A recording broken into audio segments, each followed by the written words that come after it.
Thanks for checking out this movie review video. This is for the 1970 release Blood Mania, and if you've seen this film, then you probably are well aware that the title overpromises. It insanely overpromises. And I understand that there's like a horror aspect to the film, but would I say it's horror? Not so much. But, it can end up going into that genre category just because there's a little bit of horror to it. There's some blood, there's murder, there's intrigue as far as that goes. So, yeah. Anyway, as you can probably tell, I didn't think this was a very good film, but I'm going to talk about the good and the bad, which very heavy on the bad, not too great on the good. But let's get into it. Directed by Robert Vincent O'Neil, who also did Like Mother, Like Daughter, Psycho Lover, Wonder Woman, Paco, Angel, and Avenging Angel. Yes, the film Angel that Joe Bob Briggs had shown on The Last Drive-In for Season 3. So, yes, that film. This was written by Tony Crechales, who also wrote scripts for Point of Terror, House of Terror, The Killing Kind, Impulse, So Evil, My Sister, and The Attic, just to name a few. And Toby Sacher, and a story by Peter Carpenter, which was Point of Terror. He was also involved with the script of Point of Terror, is what I mean. Supposedly, the mansion used in this film actually belonged to Bela Lugosi at some point. I find that to be probably the most interesting thing about this film in general.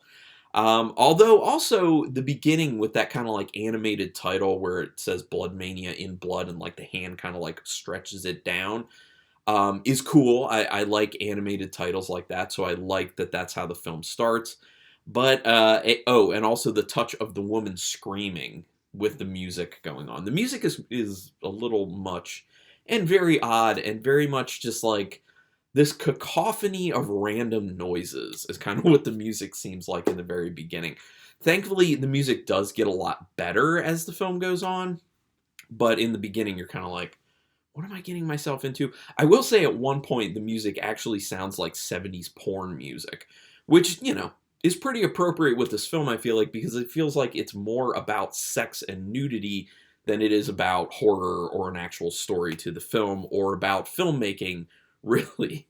And I wouldn't be surprised if the people, or at least some of the people involved with this film, had been involved in the porn industry prior, because, I don't know, it just seems like that's a lot of what they were going for. But you also do need to remember that nudity and sex was a huge selling point, the further you go back in history, just because of the fact that pornography was not as readily available as it is nowadays.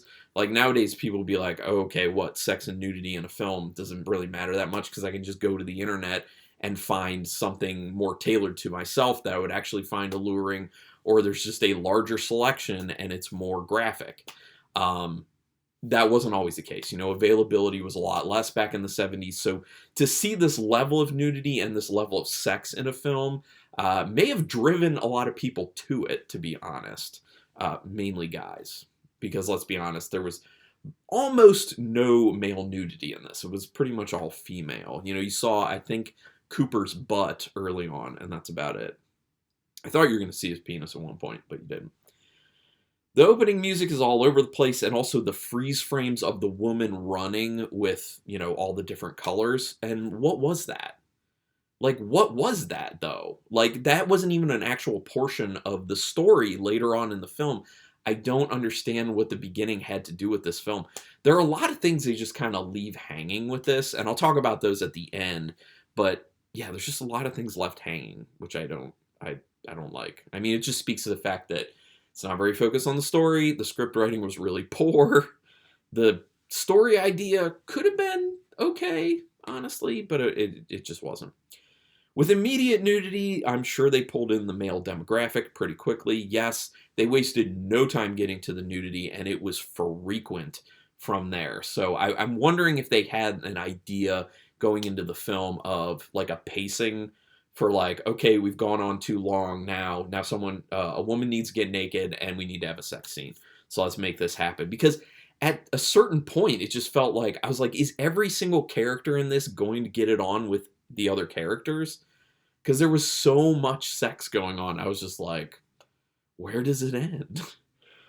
With how slow Victoria is to attend to her father in the beginning when he's buzzing his bell at her, it says one of two things about her. A, she doesn't really care that much about him, or B, she thinks that he overreacts to things and she's just kind of like over it at this point. Now, obviously, as the film goes on, we find out more that it's actually the first one where she really doesn't care about him that much. She could care less whether he actually dies. And then, obviously, she's the one who ends up taking the initiative to kill him. I actually wonder if she would have just killed him anyway, even without Dr. Cooper eventually coming to her and talking about his blackmailing issues and needing $50,000. Yeah, I kind of feel like she may have just done it anyway because she would have gotten so sick of him. Because you could just kind of see that in her. And it didn't seem to faze her at all to kill him. It didn't seem to take her much deliberation to decide to kill him. And Cooper didn't ask her to do that. That's the other thing. She was trying to get him that money, I think mainly because she really did want to be with him. She was very interested in him. But she also really wanted to be with the pool boy earlier on in the film and scared him away. Good on him. That was smart. Pretty funny line when the father, Ridgely, says she can't ruin applesauce. It goes to showing, how contentious that relationship is and kind of also what he thinks about her at that point. Also that she's just a bad cook in his opinion. The one thing and one thing only that gets Dr. Cooper to rise in the morning is Cheryl and nudity, at least early on in the film. And that I say rise in the morning in two separate ways, if you know what I mean. And I think you do. Victoria goes after the pool boy pretty hard and kind of out of nowhere, and the pool boy never shows up again. I mean, as far as we know, maybe he does show back up because he needs the job or something. But as far as the audience knows, the pool boy runs out of there because he wants nothing to do with her and doesn't come back while he's like pulling his swim trunks up. Very odd scene. You can tell Ridgely is having a hard time being laid up with bad health because he's used to being in control and taking care of business. That's best seen in the scene where Cooper's there kind of attending to him first because of his heart problem, and he's basically grilling him a little bit on what's going on with the clinic or the hospital basically that he's at.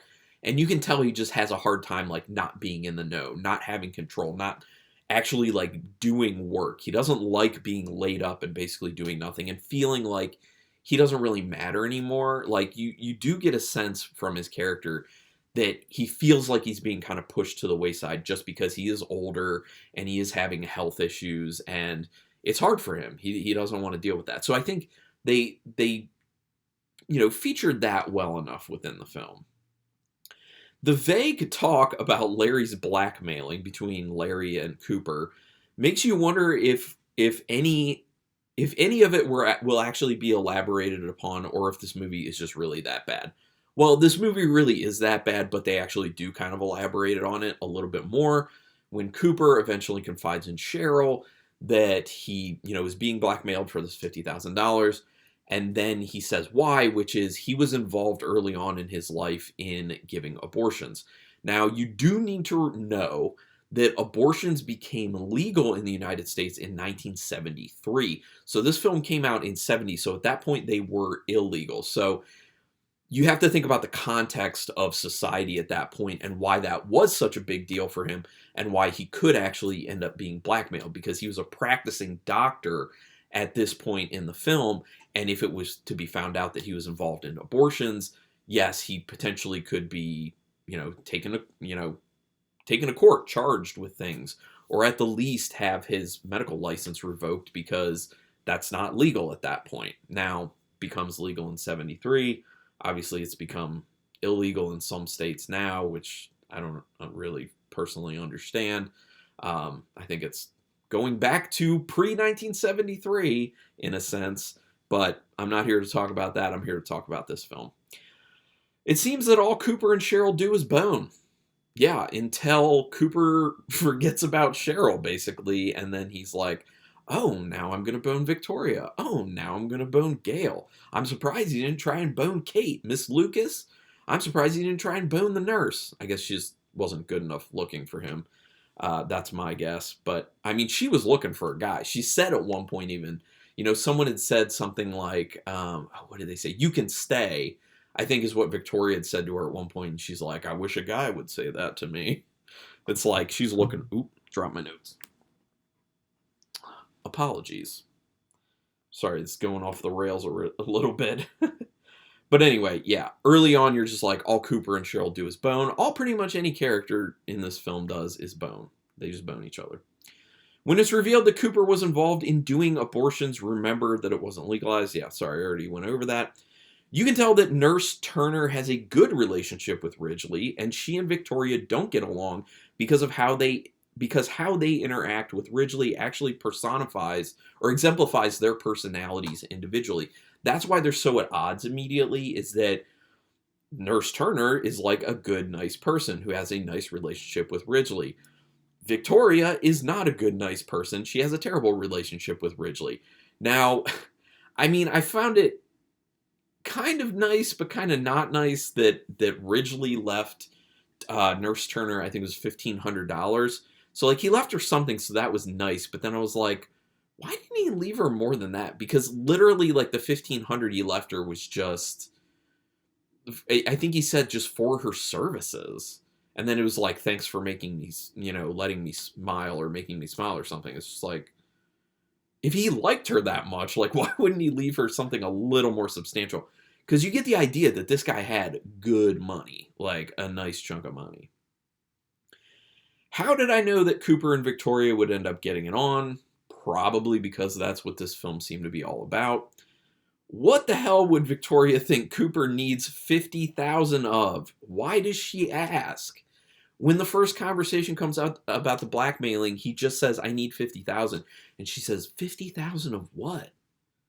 What did, like, I was like speechless when I was watching the film. I was just like, this is the dumbest dialogue. Like, this is a horrible script because she's literally like, what do you need 50,000 of? Yes, he needs 50,000 doll hairs to make a joke from Dumb and Dumber. He needs 50,000 doll hairs. It's ridiculous. Or was that Dumb and Dumber? I think it was Dumb and Dumber. It's really, ugh. Now Cheryl is boning Larry. Is everyone going to get it on with each other in this? So, yeah, that's the last time you see Cheryl, by the way. That's the last time you see Larry.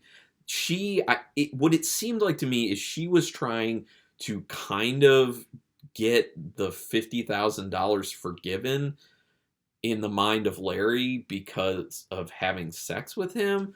But then he, like, it seems like she kind of pulls back and he kind of like forces himself on her. So it kind of seems like it's borderline sexual assault. And then, or it is sexual assault. And then after they're done and she's just laying there, he's just like, says something about like, you're not even that good. And it's just like, okay, man, this is gross. The amyl nitrate that Victoria ends up using to kill her father, Ridgely, would have woken him up. I mean, I guess to a degree, it does end up waking him up finally. But when she's initially sticking it up to his nose after she broke it, that would, like, something like that would startle you awake. It totally would, because it's very intense. It had just happened with Cooper in a prior scene. He was sleeping. She put it up to him, and he's just, like, immediately awake. So I just don't understand that. But then the other question becomes, why does she then, after she does that, go over and stand in front of a mirror and take her top off and just, like, admire her breasts? Because they're trying to sell sex. Yes, I understand that. But story-wise, it makes no sense. It's very odd. Maybe it's just because she's off. I don't know. But then you get probably the best, most funny part of the film, which is when eventually Ridgely, like, starts awake and he's like, ugh, and he's got a little bit of blood in the corner of his mouth.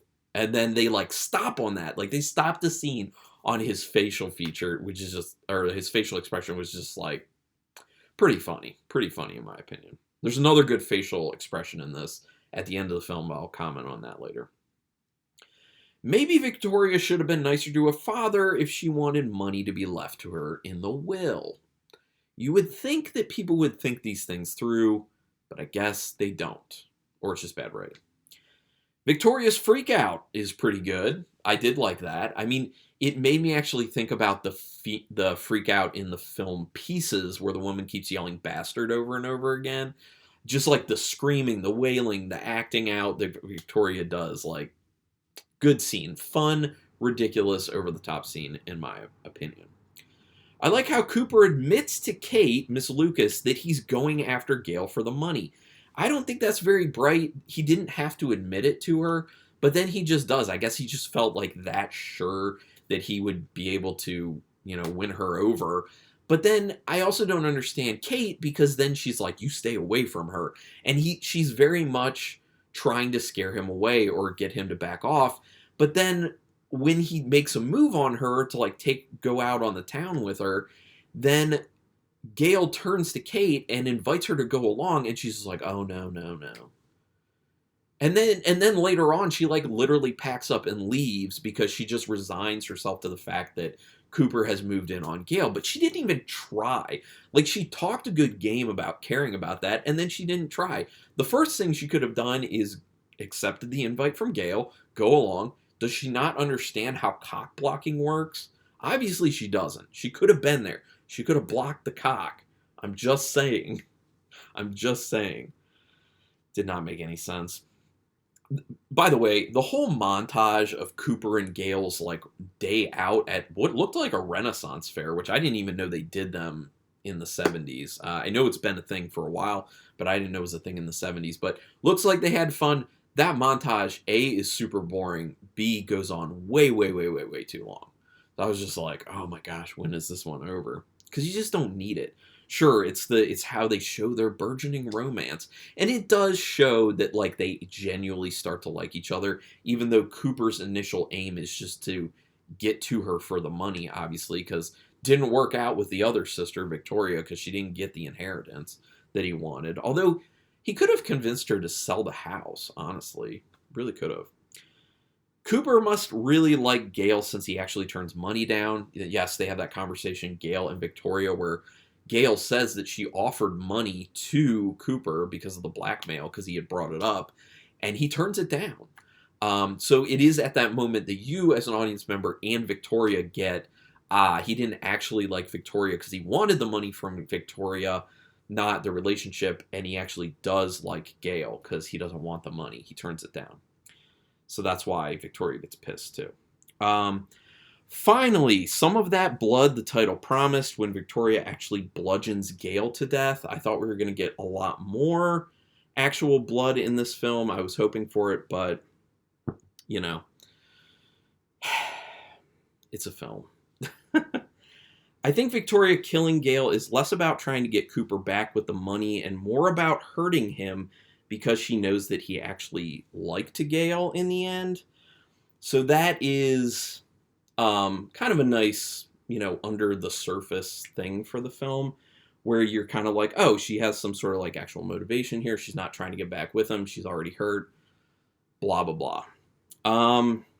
Cooper fell in love with Gale in one day. And also, what about Cheryl at this point? I don't understand that. I really don't understand that. Because he was all about Cheryl initially, from what we could tell. So I just don't get it. And then, like I said, Larry and Cheryl, we don't check in on them either. So was Gale not actually dead at the end because Victoria sees her standing in the doorway? I guess. Also, what's with the painting that Victoria made? And what's with the derpy look on Cooper's face at the very end of the film that they freeze frame on? And what about Larry and the blackmailing? I feel like they needed to circle back to that and kind of close that book, but they don't. The audio is rough in this film. It may just be because it's an older film. The scenes have some really harsh shadows in them, so not lit very well. There are very odd camera angles and shot selections at times, especially one where I think it was Cooper was coming home to Cheryl, and he was coming up the stairs, and they literally start the shot with a plant over his face. And, like, stay there for a little bit, and then he goes up the stairs and they follow him. Like, just one example of just some weird shots that they have in there. This film is so driven by sex that it feels like people who worked in porn filmmaking probably did this. But I don't know for sure, But like I said, it was like a sex sells thing back then. But Obviously, I don't think too highly of this film. Very misleading calling it Blood Mania. Needed a lot more blood, a lot more violence, a lot more horror to it. But I'd love to hear your opinion on it. Go ahead and put it in the comments. Out of 5 stars with half stars in play, I'm going 1 star, unfortunately. But, you know, worth watching once so I could do this ranting review about it. But go ahead and comment about it. Love it, hate it, in between. Do me a favor, though. Hit subscribe to my channel if you haven't already. Literally the best way to pay me back if you like this video or any video I've ever done. I appreciate that. Also hit the notification bell button because then you'll know when I have new videos coming out, which I'm doing for a week. Regardless, thank you so much for checking out this particular video, and until next time, keep it brutal.